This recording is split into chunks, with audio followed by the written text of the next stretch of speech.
And we are back here for season 2, episode 3 of Spiders Byte.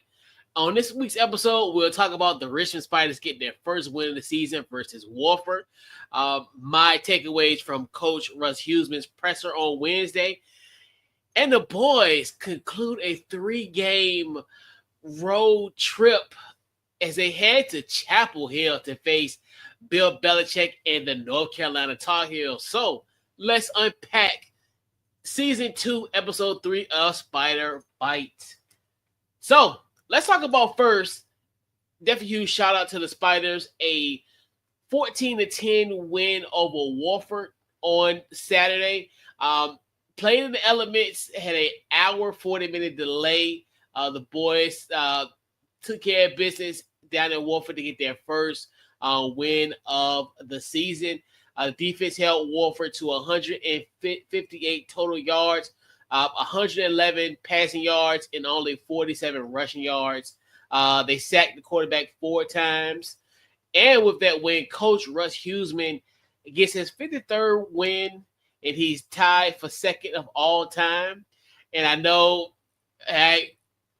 being at Coach Huesman last year when he had a record where he was at I think at the time was like third at the time, and he said he could care less. But definitely, when he passes to have sole leadership in that second all-time lead scorer, I will definitely not ask him that question.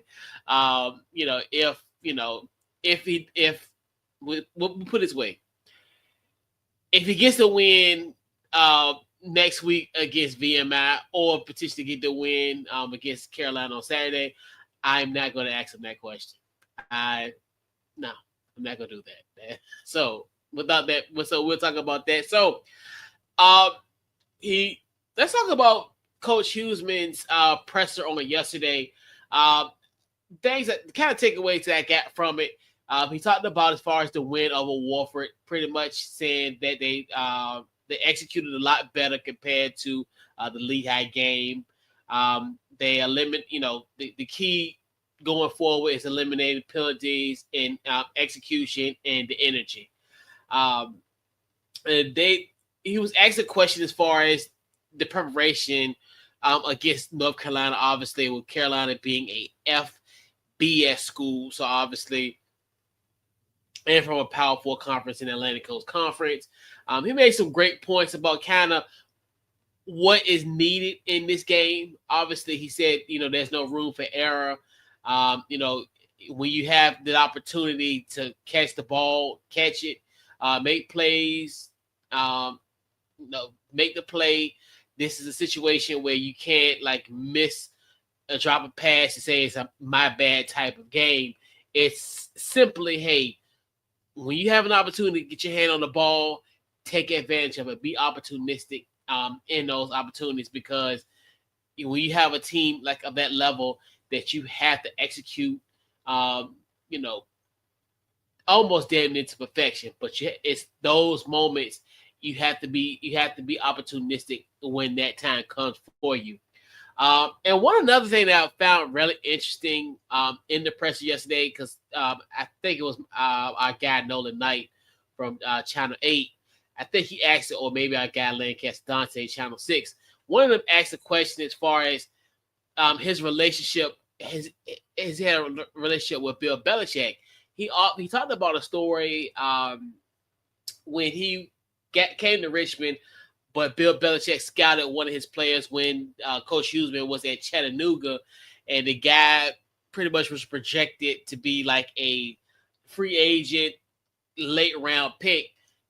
Asked some intel about him, and then actually traveled to Chattanooga to go and pretty much scout the prospect. And you just talk about as far as how Bill is just this attention to detail, leave no stone behind. So he has had some conversation with Bill Belichick in the past. So I thought that was a great question as far as bringing up the aspect of the relationship that he has had with Bill Belichick. We know though at the times when he was at Chattanooga, Coach Huesman, he played Nick Saban twice. And it's funny because we, not we, I'm gonna not preface we, but there are times because they usually play that weekend before they play out Auburn in the Iron Bowl.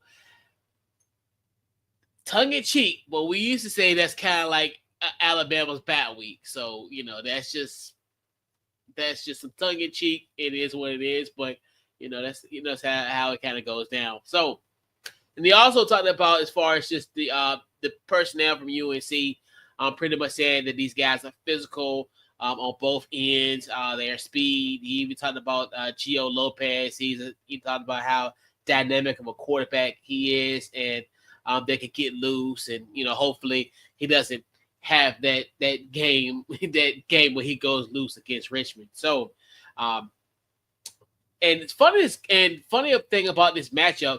This is the 15th meeting between the Tar Heels and the Spiders, where UNC holds the series lead, 12 wins to Richmond 2 wins. So the Tar Heels have pretty much got the best of the Spiders. But what is really interesting, and I find this so fun. It's kind of one of the things I wish I was alive when this actually happened. So last time that Richmond beat University of North Carolina was in 1978 when they won 27-18 at City Stadium, a crowd of 15,000 at the old historic City Stadium, a place that I really love. One of my favorite sporting venues in my great town that I've been born and raised in Richmond, Virginia. I would have loved to have been at least hella fly on the wall. Obviously, was not born in 1978. Mine was a thought, as far as me being born, but I definitely wasn't around back in 1978. But I bet that was such a great atmosphere. And I guarantee you that was something that was, that'd be definitely cool. If I might potentially look it up and see, hey, and look up if they have any old footage or whatever. That might be my homework prior to Saturday's game. So we shall see. So Carolina did get their first win on the season last Saturday with a 20-3 win over Charlotte. They held Charlotte to only 21 rush yards. So that's going to be really interesting going to this matchup versus the Richmond Spiders. The players to watch for Carolina, obviously, as Coach Russ Huesman said, Gio Lopez, I think he should be able to will be playing next week. I know he had, not next week, on Saturday, had an injury in the second half and didn't return. So I would assume more than likely that Gio Lopez will play against Richmond on Saturday. Damon June, their running back. You got guys like Gavin Gibson, who had 6 tackles last week, and then Makai Bear, 6 tackles, 1 tackle for a loss. So they're going to be some guys to be flying down the field for this Carolina team.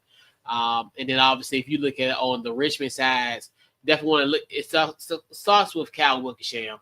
Last week he was 20 for 29. Another efficient game for Cal Wickersham. 153 yards, 1 touchdown. Another one that you want to look defensively, Cam Bird had 2 sacks last week. Peyton Tillman, another workman's effort last week against Wolford, had 5 tackles. And also D'Angelo Stalker, he led the team with 6 tackles last week. When it comes to keys to a Richmond victory, it's got to be what Coach Huesman said: mistake-free football, be opportunistic, especially when you all have opportunities. When the ball's in your hands, you have to catch it. You have to pretty much be on point. So I definitely think the team needs to be optimistic. I mean, not optimistic, opportunistic when it comes to that. Like when there's an opportunity that you have an opportunity to carry the ball, catch the ball, keep that going. Definitely, if Richmond can get some turnovers, I think that'll be huge for them if they can win the turnover battle. And I really want to see how this Richmond run offense is going to go against go against Carolina, because obviously they shut down Charlotte. So I really want to see if Richmond could definitely surpass and I definitely think they can surpass the 21 yards that Carolina allowed rushing last week against Charlotte. So I think if they open up with a great run game, I think if they establish a run, I think that'd be great. Cal Wickersham, I think what he does, he's very efficient, and then he can do it on the, in the air and on the ground. So I definitely think he's going to be key as well too. So the major keys, to sum it up, essentially, mistake-free football, be opportunistic. When when the ball comes your way, you got to catch it. You got to do what you got to do, and then win the turnover battle. And then essentially, that run game has got to definitely be on point. So this wraps up Spiders Byte episode 3 in season 2 of Spider Byte, and we will be back next week as we get primed and ready for a home game. Finally, a home game.